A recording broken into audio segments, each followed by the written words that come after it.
عبداللہ ابن عمر کو قتل ابن امیہ نے کروایا ہے، صحیح بخاری میں موجود ہے، حجاج ابن یوسف نے پاؤں میں زہر آلود نیزہ مروا دیا تھا۔ اچھا، یہ والی جو بات ہے بنو امیہ کے متعلق کہ بنو امیہ نے ان کو شہید کروایا تھا، اس کی کیا حقیقت ہے؟ اس کی کوئی حقیقت نہیں ہے۔ مرزا صاحب تو کہتے ہیں کہ بخاری میں ہے کہ حجاج بن یوسف نے زہر آلود نیزہ مروا دیا تھا عبداللہ بن عمر رضی اللہ تعالیٰ عنہ، جس کی وجہ سے وہ فوت ہوئے ہیں۔ ایسے جھوٹے پہ اللہ کی لعنت۔ پوری بخاری میں ان دو باتوں کو غور کرو۔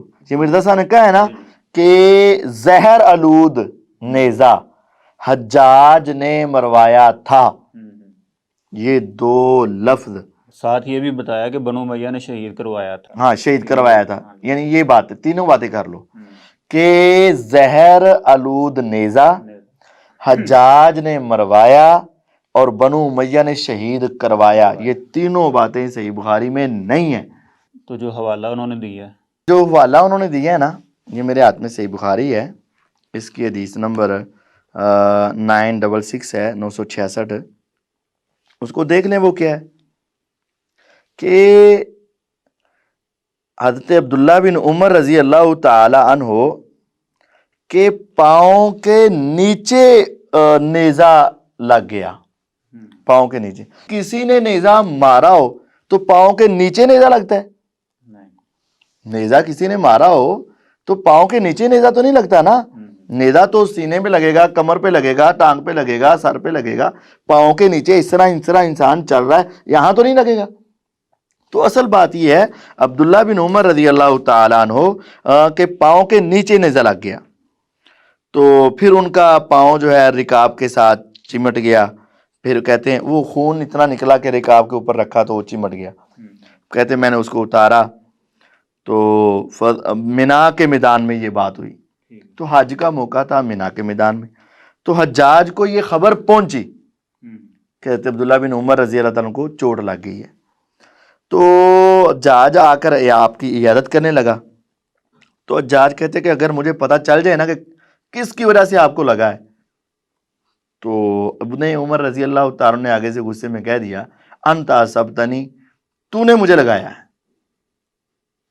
انہوں نے کہا جی میں نے کیسے، مجھے تو کسی نے بتایا ہے آپ کو چوٹ لگی ہے، تو میں تو آپ کی عیادت کے لیے آیا ہوں، تو میں نے کیسے لگا دیا آپ کو؟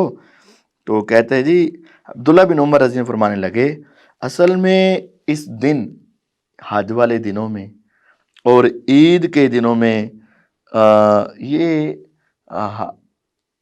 چیزیں میدان میں نہیں لائی جاتی تھی رسول اللہ کے دور میں، اور حرم میں یہ چیزیں اسلحہ وغیرہ نہیں لایا جاتا تھا۔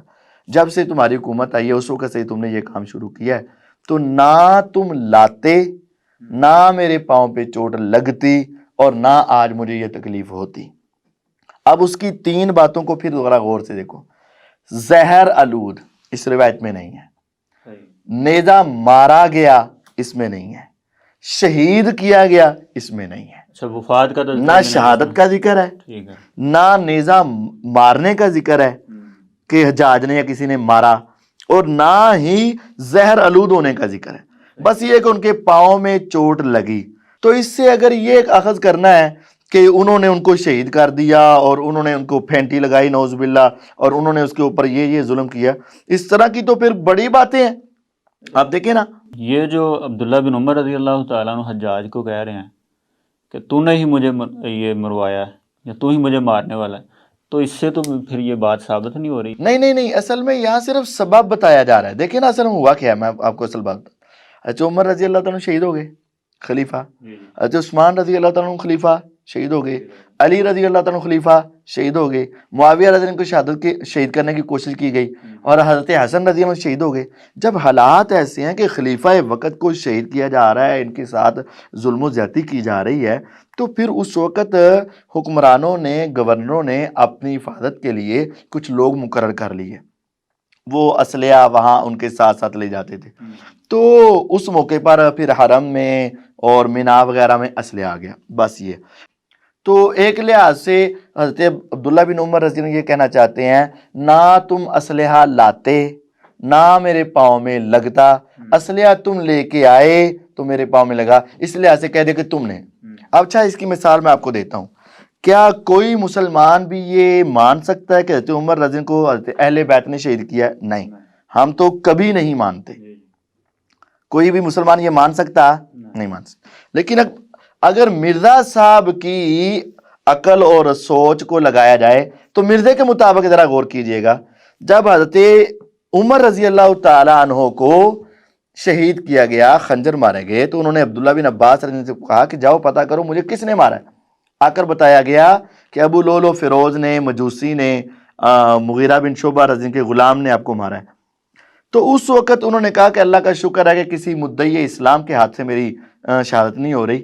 تو پھر انہوں نے ساتھ یہ کہا کہ تم، یعنی عبداللہ بن عباس، تم اور تمہارے باپ عباس رضی اللہ، تم ہی یہ پسند کرتے تھے کہ یہ غیر مسلم جو ہیں یہ غلام بن کر ہمارے مدینے میں زیادہ آئیں، میں تو تمہیں اس سے روکتا تھا. اچھا، یہ بات تو مغیرہ بن شعبہ رضی اللہ تعالیٰ عنہ سے؟ نہیں، ابھی مغیرہ، پہلے بات پوری سن لیں. اب دیکھیں میرا، سن لیں ذرا، سمجھ لیں. عمر رضی اللہ تعالی عنہ یہ کہہ رہے ہیں کہ مجھے جس نے مارا ہے ان کو مدینے میں لانے والے کون ہو؟ تم اور تمہارے باپ. اگر مرزے کی ڈاکٹرائن ساتھ لگائی جائے، اب نیزہ رکھنے والے حجاج یا حجاج کے ساتھی تو نسبت حجاج کی طرف، تو پھر ان کو، علوج کو یا ان غلاموں کو مدینے میں بلانے والے عبداللہ بن عباس اور حضرت عباس، تو مرزے کے مطابق پھر حضرت عمر کے شہید کرنے والے کون ہوئے؟ یعنی اس کا اصول تو اہل بیت کے خلاف جائے گا. یہ تو ان کے خلاف مرزے کے مطابق جائے گا. ہم کہتے ہیں مرزے کا یہ انداز ہی غلط ہے. اگر کسی خلیفہ نے اپنی ضرورت کے تحت اسلحہ وہاں لائے لیکن اس کا نقصان ہو گیا، تو اگر اس خلیفہ کو قاتل بنانا ہے تو پھر ضرورت کے تحت عبداللہ بن عباس اور عباس رضی اللہ عنہما بھی وہ غلام لے کر آئے اور انہوں نے شہید کر دیا. تو مرزے کے مطابق پھر حضرت اس عمر کی شہادت کا ذمہ دار پھر کون ہوا؟ مرزے کے مطابق تو یہ ہونا چاہیے. ہم کہتے ہیں یہ قانون غلط ہے، تو اس وجہ سے یہ کہنا کہ بنو امیہ نے ایسا کیا یہ غلط ہے. اور یہ پھر کہنا کہ مغیرہ بن شعبہ رضی اللہ عنہ کی طرف اس کی نسبت کرنا یہ بھی غلط ہے. وہ تو کہتے ہیں مرزا صاحب نے کہا جی یہ تو مغیرہ بن شعبہ رضی اللہ تعالیٰ عنہ غلاموں کو لے کر آئے تھے. ایک لیکچر میں انہوں نے کہا کہ مغیرہ بن شعبہ سے عمر رضی اللہ تعالیٰ عنہ مخاطب ہوئے تھے. نہیں، مغیرہ بن شعبہ نہیں. کہتے ہیں کہ میں نے مغیرہ بن شعبہ سے، عمر رضی اللہ تعالیٰ عنہ نے مغیرہ بن شعبہ سے کہا کہ میں نے تمہیں روکا تھا کہ غلام لے کر یہ والے نہیں آنے. بخاری کے اندر تو آپ نے، اور مسلم کے اندر تو آپ نے یہ ارشاد فرمایا انتا و ابو کا تو ہی بان ان تکسر الولود، تم اور تمہارے والد بڑا پسند کرتے تھے کہ یہ لوگ آئیں، عبداللہ بن عباس اور عبداللہ بن عباس اور حضرت عباس رضی اللہ عنہ. تو بہرحال دیکھیں، جس طرح کوئی بھی اہل اسلام، کوئی بھی مسلمان حضرت عمر کی شہادت کا ذمہ دار نہ حضرت مغیرہ کو کہتا ہے، نہ عبداللہ بن عباس کو، نہ حضرت عباس کو. اسی طرح کوئی بھی مسلمان ان کی شہادت کا ذمہ دار بھی حجاج کو یا اہل بیت کو نہیں. ہاں، حجاج ظالم اپنی جگہ پر اور اس کے ظلم اپنی جگہ پر، لیکن یہ ہر کھاتے اس کے کھاتے میں ڈال دینا تو یہ بھی بات مناسب نہیں ہے.